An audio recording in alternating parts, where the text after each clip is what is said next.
सतलुज आश्रम के ट्रस्टी और प्रवक्ता महेंद्र दास हमारे साथ हैं, इनसे बात करेंगे। महेंद्र दास जी, हाई कोर्ट ने आदेश जारी कर दिए हैं, नॉन वेरिएबल अरेस्ट वारंट जारी किए हैं संत रामपाल जी के, और 10 तारीख तक उन्हें अरेस्ट करने के आदेश हुए हैं, क्या कहेंगे? ऐसा महाराज जी सोचते हैं, सोचते ही हम खुद कोर्ट में चले जाएंगे। पहली बात तो ये है। दूसरी, इसका हम कोई लीगल इसका कोई समाधान ढूंढ रहे हैं, कोई लीगल बात। लेकिन जिस तरह से कोर्ट ने भी सख्त रुख अपनाया, कोर्ट का कहना है कि जो आश्रम के जो समर्थक हैं, जो सपोर्टर्स हैं आपके, वो लगातार कानून प्रक्रिया को प्रभावित करने की कोशिश कर रहे हैं, सड़कों पर उतर आते हैं, क्या कहेंगे? क्योंकि हमारे साथ अन्याय हो रहा है और कुछ जज, वैसे तो मैं बताना चाहूंगा आपको, हम भारत के संविधान की और न्यायपालिका की पूरा सम्मान करते हैं, लेकिन कुछ वरिष्ठ जज हैं जो पक्षपाती हैं, वो हमारे साथ रंजिश में काट रहे हैं। क्योंकि हमारे भक्तों ने कुछ किताबें लिखी हैं उनके लिए, सच बनाम झूठ, न्यायालय की गिरती गरिमा। क्या कह रहा है? बरवाला कांड में जजों के ऊपर जो 2 पुस्तकें लिखी गई थी मोटी मोटी, सच बनाम झूठ और न्यायालय की गिरती गरिमा, उन पुस्तकों को भगत समाज से बंटवाया गया, ये कहकर कि गुरुजी ने लिखी हैं। और अब ये काल का एजेंट अपने मुंह से स्वीकार कर रहा है कि हमारे भक्तों ने लिखी थी, और वो पुस्तकें लिखने के कारण ही वो जज भड़के और उन जजों ने संत रामपाल जी के ऊपर ये एक्शन लिया इतना भयंकर। ये लोग यही चाहते थे कि वैसे तो संत रामपाल जी पे कोई चाल नहीं चलेगी, कोई दबाव नहीं चलेगा, इनको कानूनी प्रक्रिया में उलझा के इनको सदा के लिए हटवा दो यहां से, या तो उम्र कैद की सजा करवा दो या इनको यहां से हटवा देंगे, इनको हम खुद ही कर देंगे इनका मर्डर। ये षड्यंत्र देख लो।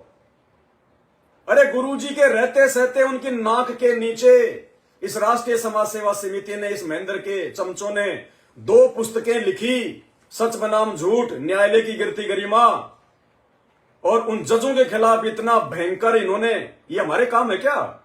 अरे ये भक्तों के काम है क्या? जज अगर अन्याय करेगा तो समयाने पे वो अपना पाएगा। आप भगत हो, आपका काम था माला लेके अपनी भक्ति करना, वो परमात्मा का काम है कौन अन्यायी है कौन अन्यायी कर रहा है। राम किसी को मारे नहीं मारे तो हत्यारा राम अपने आप ही मर जाएंगे कर कर खोटे काम। ये वाणी याद नहीं तुम्हें? तुम ठेकेदार बन गए लोगों को न्याय देने के। अरे तुम भगत हो, तुम्हारा क्या न्याय होगा? अरे तुम्हारे को तुम्हारा खुद का नहीं पता कि तुम्हारे साथ अब आगे चल के क्या न्याय होगा और क्या अन्याय होगा। ये दुनिया के ठेकेदार बन रहे थे, ये जजों को न्याय दिलाने के लिए जो है ये तुले हुए थे। ये करेंगे ठीक जजों को, क्योंकि संत रामपाल जी की तो बस की बात नहीं है।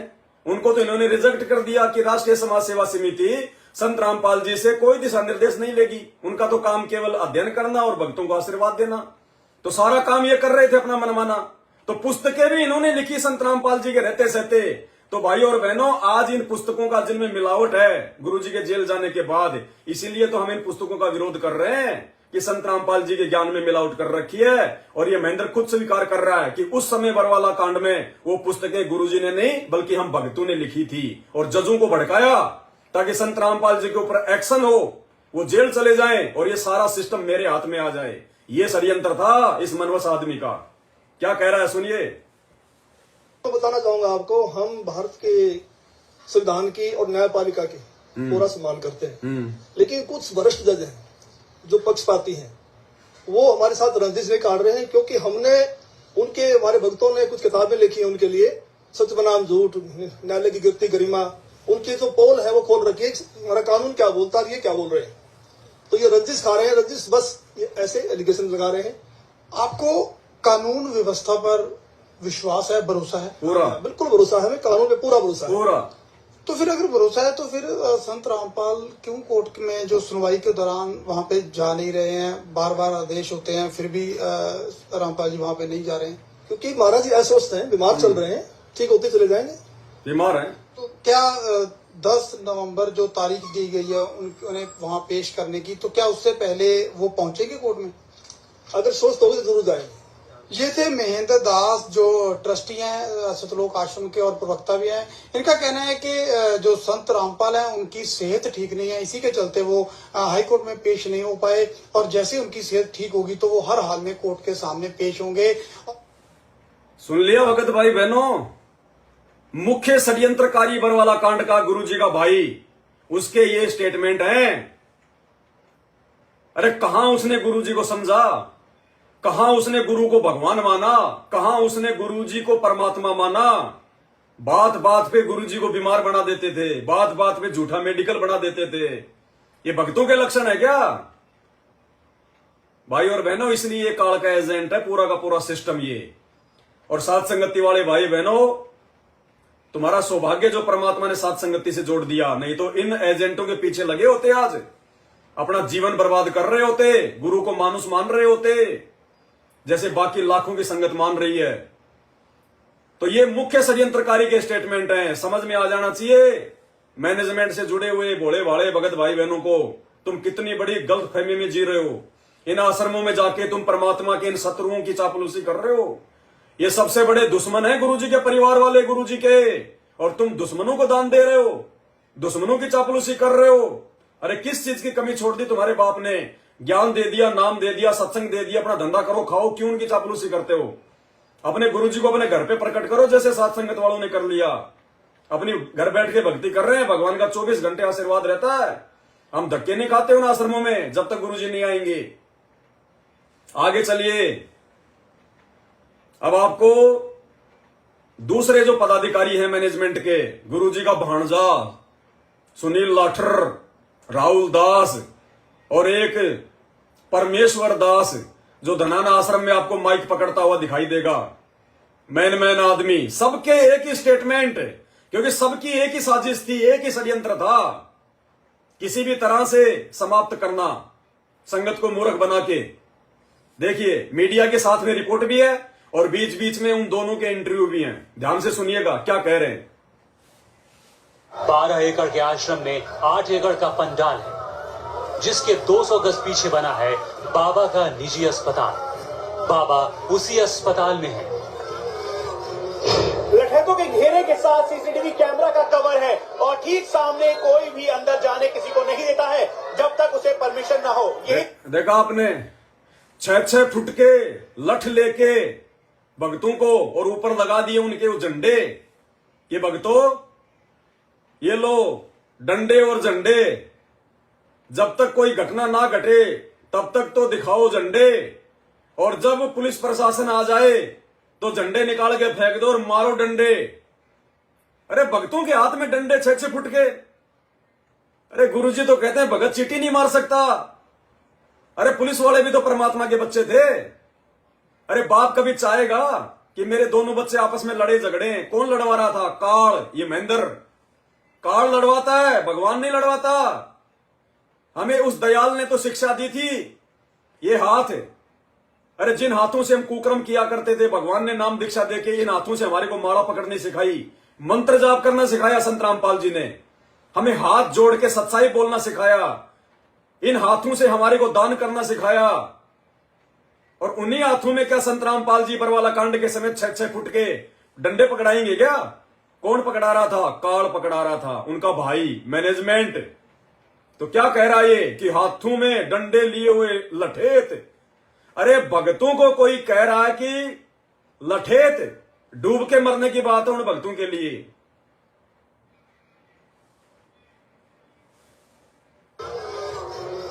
लठैतों के घेरे के साथ सीसीटीवी कैमरा का कवर है और ठीक सामने कोई भी अंदर जाने किसी को नहीं देता है जब तक उसे परमिशन ना हो। यही दिक्कत हुई यहाँ के प्रशासनिक अधिकारी को भी। ठीक यहाँ से अंदर जहाँ पर ये पंडाल, प्रशासनिक अधिकारियों को भी गुरुजी से नहीं मिलने दिया। जिस समय बरवाला कांड हुआ उससे 20 दिन पहले मनोहर लाल खट्टर की भाजपा की सरकार बनी, और ये कांड ना हो। देखो कोई भी राजा होता है, कोई भी अधिकारी होते हैं, उनकी संत रामपाल जी से और उनके भक्तों से कोई दुश्मनी नहीं थी। प्रशासन ने बहुत ज्यादा कोशिश की कि एक बार हम संत रामपाल जी से हम मिलें, एक बार हमें संत रामपाल जी से मिलने दिया जाए, शायद समस्या का कोई समाधान निकल जाए। प्रशासनिक अधिकारी आए सतलोक आश्रम बरवाला में, लेकिन उन अधिकारियों को महेंद्र ने गुरुजी तक नहीं जाने दिया, क्योंकि गुरुजी को तो इन्होंने पहले से ही एक कमरे के अंदर जो है मतलब बंधक बना रखा था। गुरुजी को तो पहले से ही इन्होंने अगवा कर रखा था, बंधक बना रखा था। प्रशासन के आदमियों तक को गुरुजी के पास नहीं जाने दिया कि यदि कोई समस्या निकल गई तो ये घटना यही रुक जाएगी, फिर हमारी प्लानिंग का क्या होगा। इसलिए मेन गेट पर जो महेंद्र का जो कमरा था शंका समाधान का, वहीं से बातचीत करके और उन अधिकारियों को वापस निकाल दिया करता था। गुरुजी तक उसने किसी अधिकारी को नहीं जाने दिया। काल के एजेंट थे, इनको पता था कि कोई समाधान निकल गया तो हमारी प्लानिंग का क्या होगा। ये मीडिया वाला क्या कह रहा है कि यही वो कारण है कि जो प्रशासनिक अधिकारी है उनको भी अंदर जाने में दिक्कत आ रही है, क्योंकि इन्होंने भक्तों को गुमराह करके कमांडो बना के हजारों भक्तों को मेन गेट पे खड़ा कर दिया कि कोई भी आदमी अंदर नहीं आना चाहिए। और ठीक सामने कोई भी अंदर जाने किसी को नहीं देता है जब तक उसे परमिशन ना हो। यही दिक्कत हुई यहाँ के प्रशासनिक अधिकारी को भी। ठीक यहाँ से अंदर जहाँ पर ये पंडाल है, उसके पीछे की तरफ एक कुटीर है जहाँ पर इस समय संत रामपाल उनका इलाज चल रहा है। कहाँ पर है संत रामपाल जी, कैसी हालत है उनकी? देखिए संत रामपाल जी महाराज अभी ये संत रामपाल जी का भांजा है राहुल, महेंद्र का चमचा, क्या कह रहा है, बीमार हैं, अस्वस्थ हैं। सबकी एक प्लानिंग थी। अरे गुरुजी इसलिए तो समझा रहे हैं हमें कि जब मेरा परिवार मेरा नहीं हुआ, मेरे रिश्तेदार मेरे नहीं हुए, तो नालायकों तुम भक्तों के तुम्हारे कहां से हो जाएंगे। इसलिए इनकी चमचागिरी मत करो, गुलामी मत करो, दूसरे के मुंह में मत जियो। हमें भगवान दिखा रहा है इन घटनाओं के माध्यम से।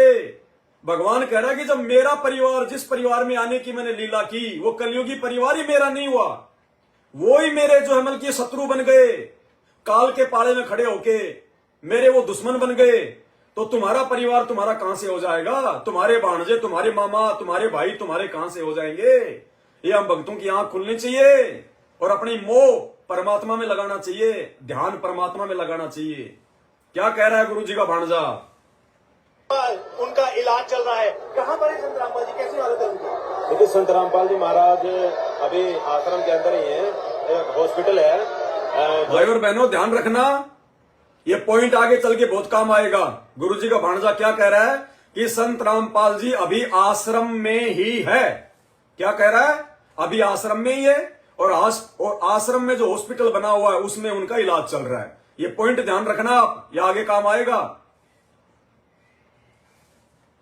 उनका इलाज चल रहा है। कहाँ पर है संत रामपाल जी, कैसी हालत है उनकी? देखिए संत रामपाल जी महाराज अभी आश्रम के अंदर ही है, हॉस्पिटल है जो कि 20 बिस्तर का हॉस्पिटल है। संत रामपाल जी महाराज का वहाँ पे ट्रीटमेंट चला हुआ है और गुरुजी अस्वस्थ हैं और बीमारी के कारण वहाँ पे न्यायालय में नहीं जा सकते हैं। जहाँ पर संत रामपाल का इलाज चल रहा है, 60 डॉक्टरों की टीम 24 घंटे उनको मॉनिटर कर रही है। डॉक्टर जहाँ डिस्ट्रिक्ट हॉस्पिटल के हैं तो अपोलो से भी डॉक्टर आए हैं संत रामपाल का इलाज करने के लिए। अब आपको बताते हैं बाबा रामपाल दिन निकलने से लेकर रात तक क्या करते हैं। अब हम लेके चल रहे हैं उस जगह पर जहां पर संत रामपाल इस समय एडमिट है। वो 25 बेड का वो अस्पताल जो ठीक आश्रम के अंदर है। करीबन 200 मीटर अंदर जाने के बाद वो आश्रम का वो गेट आता है। साथ में दोनों तरफ देखें तो सिक्योरिटी है और उनके जो कठैत हैं वो मौजूद हैं। कहाँ पर है वो, कितना अंदर है? यहाँ से कम भी 2-3 एकड़ अंदर हैं। उनकी हालत अभी मतलब ठीक नहीं है, बीमार हैं, अस्वस्थ हैं। हम अंदर तक जा सकते हैं? देखिए आपको अंदर तक बिल्कुल ले जा सकते हैं, हम बिल्कुल किसी भी आदमी को मना नहीं करते, लेकिन आप अपने कैमरे वगैरह यहाँ पर रख दीजिए, क्योंकि हमारी जो व्यवस्था है, जो उस व्यवस्था के अनुसार ही हमारे को चलना होता है। कोई भी इलेक्ट्रॉनिक सामान आश्रम के अंदर जाना अलाउड नहीं होता। अब हम आपको अंदर लेकर चल रहे हैं, लेकिन यहाँ पर सिक्योरिटी कारण की वजह से कैमरे को बाहर ही रोक दिया गया है। लेकिन हम आपको दिखा रहे हैं वो तस्वीरें जो बताती है कि संत रामपाल इस समय चिकित्सालय के अंदर है। हमारे पास वो एक्सक्लूसिव फुटेज है जो बताती है अंदर से कि इस समय कैसी उनकी हालत है, कैसी तबियत है। 60 डॉक्टरों की टीम उनका इलाज कर रही है। ये एक्सक्लूसिव फुटेज है जो अंदर क्लिनिक की है। इसके साथ साथ अब अंदर गुरुजी थे आश्रम में, अंदर गुरुजी का इलाज चल रहा था। डॉक्टरों की टीम जो मैनेजमेंट के द्वारा जो बुलाई गई थी, जिन डॉक्टरों से पहले से ये नकली सर्टिफिकेट जो है बनवाते हुए आ रहे थे, गुरुजी को अंदर आश्रम में जो छोटा सा जो हॉस्पिटल मैनेजमेंट वालों ने खोल रखा था, वहां पे गुरुजी लेटे हुए हैं, डॉक्टर उनको चेक कर रहे हैं। सेम टू सेम कहानी बनी गुरुजी के साथ में। जो जय गुरुदेव पंथ के प्रवर्तक तुलसीदास जी को उनके मैनेजमेंट ने कहा कि भाई आप बीमार हो, तो तुलसीदास ने कहा कि मैं तो बीमार नहीं हूं। तो मैनेजमेंट कहा कि नहीं आप बीमार हो, और जबरदस्ती उनको हॉस्पिटल ले गए। यहां भी ये लोग गुरु को मानुस मान रहे हैं। भाई और बहनों, ज्ञान आधार से आप और हमें गुरुजी में भगवान दिखाई दे रहे हैं। हम ऐसी बातें जब किसी और के मुंह से सुनते तो हमें यकीन नहीं होता कि यार ऐसा नहीं हो सकता, यार गुरुजी को ऐसे कैसे वो करेंगे। अरे हम नहीं कर सकते, इसलिए हमारे अंदर है ये भावना, इन दुष्टों के अंदर ये भावना नहीं है, इस मैनेजमेंट में ये भावना नहीं थी। ये तो गुरुजी को आम व्यक्ति जो है बल्कि माना करते थे, उसी आधार से इन्होंने सारे काम किए। तो गुरुजी ने इनको समझाया भी बहुत कि नालायकों, क्यों अपने तुम ये जो है ये कर्म बिगाड़ रहे हो, भक्ति भाव में चलो, ये ड्रामे मत करो, तुम भगत हो जगत नहीं हो। अरे भक्तों को झूठ का सहारा लेना पड़ेगा क्या? वो भगत कहां हुआ फिर? वो क्या समझा फिर उसने भगवान को? नहीं गुरुजी हम सब संभाल लेंगे। आपको नहीं पता गुरुजी, हमारे साथ में हजारों भगत हैं, लाखों जो है करोड़ों रुपया हमारे पास में, प्रशासन में हमारी जानकारी है। गुरुजी आप टेंशन मत लो, हम जैसा कहें वैसा आप करते रहो, आप तो खाली बीमार बन जाओ, आप जाके हॉस्पिटल में चुपचाप लेट जाओ, बाकी हमने डॉक्टरों को सब समझा दिया, सब सेटिंग कर दी हमने। ये षड्यंत्र था।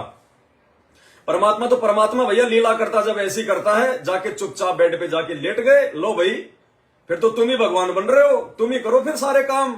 जयबंदी छोड़ की मालिक लेट गए इनके कहने से। और फिर देखो के अंदर से कि इस समय कैसी उनकी हालत है, कैसी तबीयत है। 60 डॉक्टरों की टीम उनका इलाज कर रही है। ये एक्सक्लूसिव फुटेज है जो अंदर क्लिनिक की है। इसके साथ साथ अब 17 नवंबर को जहां उनको हरियाणा और पंजाब के हाईकोर्ट में पेश होना है, तो उसके साथ साथ चारों तरफ घेराबंदी है। संत रामपाल का इस समय इलाज चल रहा है। वजह यह है कि जल्द से जल्द उनका इलाज किया जाए ताकि वो कोर्ट के सामने। इस बात को ध्यान रखना, पहले गुरुजी का भाणजा कह रहा था कि गुरुजी अंदर ही हैं, उनका इलाज चल रहा है। अब ये मीडिया वाला खुद अंदर जाके आया है, गुरुजी को देख के आया है और खुद कह रहा है कि संत रामपाल जी अंदर ही हैं और उनका इलाज चल रहा है। क्योंकि आगे मैनेजमेंट वाले दूसरा षड्यंत्र शुरू करेंगे कि गुरुजी आश्रम में है ही नहीं। इसलिए दास आपको बार बार कह रहा है, ये पॉइंट ध्यान रखना, ये सबूत है। बंदी है। संत रामपाल का इस समय इलाज चल रहा है। वजह यह है कि जल्द से जल्द उनका इलाज किया जाए ताकि वो कोर्ट के सामने पेश हो सके। बाबा रामपाल की इन तस्वीरों को देखिए, ये बाबा के आश्रम में मौजूद अस्पताल की तस्वीरें हैं। कहने को यहाँ बाबा का इलाज चल रहा है। 1-2 नहीं 4-5 डॉक्टर्स मिलकर बाबा का ब्लड प्रेशर चेक कर रहे हैं। बाबा ऑक्सीजन मास्क लगाकर लेट जाते हैं, कभी बैठ जाते हैं। बाबा के बेड के पास 3-4 बेड और हैं, लेकिन वो खाली है। ऐसा लगता है इस अस्पताल में सिर्फ बाबा राम। मीडिया वाला भी क्या कह रहा है कि इस हॉस्पिटल में 20 बेड हैं, लेकिन अकेले बाबा रामपाल ही एडमिट हैं। मतलब जो भगत हैं वो तो स्वस्थ हैं और गुरु बीमार हो गया। भगत तो बिल्कुल स्वस्थ हैं और गुरु बीमार चल रहा है। भाई और बहनों, इतना बड़ा षड्यंत्र, मीडिया वाला भी कह रहा है कि ये क्या नौटंकी चल रही है। ऐसा लगता है जैसे पूरा बाबा रामपाल ही बीमार है, बाकी सब सही है। बाबा के बेड के पास 3-4 बेड और हैं, लेकिन वो खाली है। ऐसा लगता है इस अस्पताल में सिर्फ बाबा रामपाल का ही इलाज हो रहा है। आखिर बाबा रामपाल की ये कैसी लीला है? एक तरफ बाबा बीमार हैं, दूसरी तरफ उनके समर्थकों के हाथों में हथियार हैं, जो उनके भक्त आश्रम के बाहर खतरनाक हथियार लेकर डटे हैं। जबकि बीमारी के वक्त सलामती के लिए क्या कह रहा मीडिया वाला कि बाबा बीमार है तो भक्तों को क्या करना चाहिए? भक्तों को पूजा पाठ करनी चाहिए, भक्तों को दुआ करनी चाहिए कि हमारे गुरुजी ठीक हो जाएं। वो जगत के हिसाब से बोल रहा है, ठीक बोल रहा है। जब किसी भी आपत्ति आती है, कोई बीमार होता है, तो हम लोग क्या करते हैं? दुआ। तो मीडिया वाला कह रहा है कि ऐसी हालत में तो भक्तों को दुआ करनी चाहिए, उनको भजन करना चाहिए, उनको पूजा पाठ करनी चाहिए। लेकिन ये तो उल्टा कर रहे हैं। बाबा बीमार है, भगत बाहर बंदूकें लेके खड़े हुए हैं। ये कौन सा तरीका है बाबा को ठीक करने का? देखो, जगत वालों को भी इतनी बुद्धि, भक्तों को बुद्धि नहीं। क्या कह रहा है सुनिए। भक्त आश्रम के बाहर खतरनाक हथियार लेकर डटे हैं। जबकि बीमारी के वक्त सलामती के लिए पूजा होनी चाहिए, भजन होना चाहिए, कीर्तन होना चाहिए और प्रार्थना होनी चाहिए। लेकिन बाबा की सलामती का ये कौन सा तरीका है? आखिर हाथ में हथियार उठाकर बाबा के समर्थक बीमार बाबा की तबीयत कैसे ठीक कर सकते हैं? पहले इनके पास हथियार था, डंडा क्यों? देखिए ये संत रामपाल जी महाराज जी के अनुयायी नहीं है सब, ये राष्ट्रीय समाज सेवा समिति के कमांडो हैं। क्या कह रहा है ये परमेश्वर दास क्या कह रहा है, जो आपको धनाना आश्रम में दिखाई देगा ये वर्तमान में माइक हाथ में लेके क्या कह रहा है ये? जब मीडिया वाले ने कहा ना कि ये हाथों में, पहले इनके हाथों में हथियार थे, अब इनके हाथों में ये लठ आ गए, तो ये क्या कह रहा है? वो कमांडो जो इन्होंने बनाए थे जो आश्रम में जवान जवान भक्तों को, क्या कह रहा है ये परमेश्वर दास? देखिए ये बाबा रामपाल के भगत नहीं है, ये राष्ट्रीय समाज सेवा समिति के सदस्य हैं। भाई और बहनों समझ गए षड्यंत्र को? कह रहा है ये बाबा रामपाल के भगत नहीं है। कितना बड़ा षड्यंत्र! इन्होंने बाहर के आदमियों को भी शामिल कर रखा था उस समय कि किसी भी तरह से गुरुजी को टपकाना है, गुरुजी को रास्ते से हटाना है। स्पष्ट कर दिया कि ये संत रामपाल जी के भगत नहीं है, ये सब राष्ट्रीय समाज सेवा समिति के सदस्य हैं।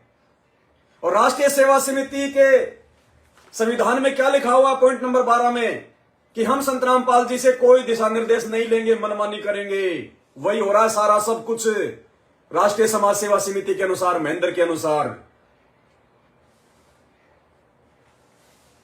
समर्थक बीमार बाबा की तबीयत कैसे ठीक कर सकते हैं? पहले इनके पास हथियार था, डंडा क्यों? देखिए ये संत रामपाल जी महाराज जी के अनुयायी नहीं है सब, ये राष्ट्रीय समाज सेवा समिति के कमांडो हैं। और राष्ट्रीय समाज सेवा समिति के कमांडो यहाँ पर सारे सुरक्षा व्यवस्था देखते हैं। और ये पहले इनके हाथ में, आपने कहा कि पहले इनके हाथ में हथियार थे, अब इनके हाथ में लाठियां हैं। इन सभी के हाथों में पहले भी हथियार नहीं थे, इनके हाथ में पहले भी लाठियां थी। और ये यहाँ पर जो भी कोई अभद्र व्यवहार ना हो, किसी प्रकार का, किसी भी प्रकार का कोई अफरा तफरी का माहौल ना हो, इस तरह से इन्होंने लाठी डंडे यहाँ पर हाथ में लिए हुए। बाबा रामपाल की बीमारी की ये तस्वीरें हो सकता है सही हो, बाबा की तबीयत वाकई में खराब हो। ऐसे में बाबा खुद पुलिस को आश्रम में बुलाकर सच क्यों नहीं दिखा देते? सही कह रहा है मीडिया वाला कि हो सकता है बाबा रामपाल जी जो है उनकी बीमार हों, ये फोटो भी बिल्कुल सही हो। लेकिन बाबा रामपाल जी यदि बीमार हैं, वास्तव में इतनी बड़ी प्रॉब्लम है, कोर्ट में नहीं जा सकते, तो अपने भक्तों को बोलकर पुलिस को अंदर क्यों नहीं आने दे रहे? वो दिखा देंगे कि साहब देखो मैं तो बीमार हूं, मैं तो जा नहीं सकता, अब मेरे को जबरदस्ती ले जाओ तो चाहे ले जाओ। मीडिया भी इस बात को समझ रही है, लेकिन भैया जाने कैसे देंगे? बाबा रामपाल जी को तो कैद कर रखा था, बाबा रामपाल जी को तो जो है कि बंधक बना रखा था। और जब डॉक्टरों की टीम आई, जब मेडिकल इनको करवाना था, तो चुपचाप बाबा जी को उठा के ले आए कमरे से हॉस्पिटल में और कह दिया गुरुजी कुछ नहीं, चुपचाप जैसा हम कहेंगे वैसा करना है। तो गुरुजी ने तो संत तुलसीदास की तरह कहा ठीक है भाई, जैसा तुम करो, तुम्हारी मर्जी। परमात्मा चल दिया हॉस्पिटल में, लेट गए, जाके चढ़ा दिया नाक पे मास्क, डॉक्टर लग गए चेक करने। भाई और बहनों, इतना बड़ा षड्यंत्र इस काल का देख लो, क्योंकि ये परम संत है, धरती पर सतमार्ग है, वो इतनी आसानी से आगे नहीं बढ़ने देगा, भक्तों में घुस के सारा काम करवा रहा है उल्टा।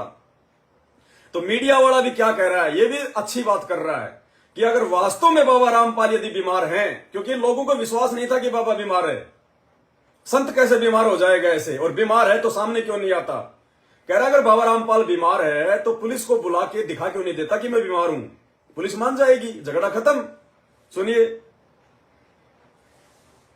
बाबा रामपाल की बीमारी की ये तस्वीरें हो सकता है सही हो, बाबा की तबीयत वाकई में खराब हो। ऐसे में बाबा खुद पुलिस को आश्रम में बुलाकर सच क्यों नहीं दिखा देते? आखिर कानून से बचने का ये कौन सा तरीका है? एक संत की ये कैसी सच्चाई है? उसे बचने के लिए डंडे, बंदूकों, राइफल से लैस काले लिबास में खड़े प्राइवेट कमांडोज की आड़ लेनी पड़ रही है। अगर कोई अंदर जाता है तो उसे रोकते हैं क्यों? देखिए किसी भी आदमी को यहाँ पे नहीं रोका जाता। यहाँ पर हमारी एक व्यवस्था है आश्रम की तरफ से कि जब तक संत रामपाल जी महाराज जी का नाम नहीं लिया जाता उस बंदे को हम अंदर एंटर नहीं करने देते। हमने किसी भी, हम अभी प्रशासन के बिल्कुल भी टकराव के मूड में नहीं है, तब बिल्कुल किसी से भी हम टकराव नहीं चाहते।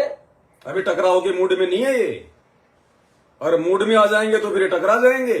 क्या कह रहा है ये? अभी टकराव के मूड में नहीं है, इसका मतलब हम टकराना तो चाहते हैं लेकिन फिलहाल टकराने के मूड में नहीं है। ये भगत है, ये इनको सारनाम मिला हुआ है, गुरुजी ने नकली सारनाम थमा रखा है, इनको नकली गोली दे रखी है। सबको मालूम था परमात्मा को काल के एजेंट अपना असली रंग दिखाएंगे, ये इनको सारनाम देगा परमात्मा, सौपन में नहीं। तो कह रहा अभी हम टकराने के मूड में नहीं है, अभी हमारा मूड लड़ाई झगड़े का नहीं है, जब होगा तब बता देंगे। कह रहा आश्रम में वो ही जा सकता है जिसने संत रामपाल जी से नाम ले रखा है। अरे फिर क्यों जाने दिया? फिर पूरी पुलिस फोर्स चली गई। तुम कहां भग गए थे उस समय? भगोड़े बन के घूम रहे थे। ये भगोड़ा बन के घूम रहा था, अब जाके ये पकड़ में आया है। साल 1.5 साल से इतने बड़े पहलवान थे तो रोकते फिर उस समय? तुम खुद ही भाग गए उस समय। पूरी पुलिस अंदर चली गई, सब कुछ अंदर चला गया। उन्होंने कौन सा नाम दीक्षा ले रखी थी? देखते जाओ इनकी नौटंकी भाई और बहनों। नहीं चाहते, लेकिन संत रामपाल जी महाराज अभी अस्वस्थ हैं, और जब तक वो अस्वस्थ है किसी भी प्रशासन को या किसी भी आदमी को अंदर एंटर करने की अनुमति नहीं है। बाबा की लीला बाबा ही जाने, लेकिन इतना तय। अच्छा, डॉक्टरों ने कौन सा नाम ले रखा था? जो डॉक्टर अंदर जाके चेक कर रहे थे अपोलो हॉस्पिटल के, उन्होंने कौन सा नाम ले रखा था? उनको क्यों जाने दिया अंदर? दोगले आदमी हो। लेकिन इतना तय है, अगर बाबा रामपाल 17 नवंबर तक कोर्ट में पेश नहीं हुए तो गिरफ्तार करने के लिए पुलिस आश्रम में घुसने पर मजबूर हो जाएगी। यानी पूरी दुनिया जानती थी, मीडिया वाले भी जानते थे इन हकीकतों को कि जो ये भगत ड्रामा कर रहे हैं ये नहीं चलेगा। प्रशासन को ठेंगा नहीं दिखा सकते, अंत में अपनी दुर्गति करवाएंगे, बेइज्जती करवाएंगे और बाबा को ज्यादा उल्टा जो है मतलब कानूनी प्रक्रिया में फंसाएंगे, और वही हुआ अंत में। तो भाई और बहनों, अभी तक आपने इनके षड्यंत्र का जो पहला जो पार्ट था, बीमारी का बहाना बना के इन्होंने प्रशासन को गुमराह किया और इन्होंने प्रशासन को अंदर नहीं जाने दिया, मना कर दिया, बिल्कुल भी नहीं जाने देंगे। दादागिरी, सीनाजोरी,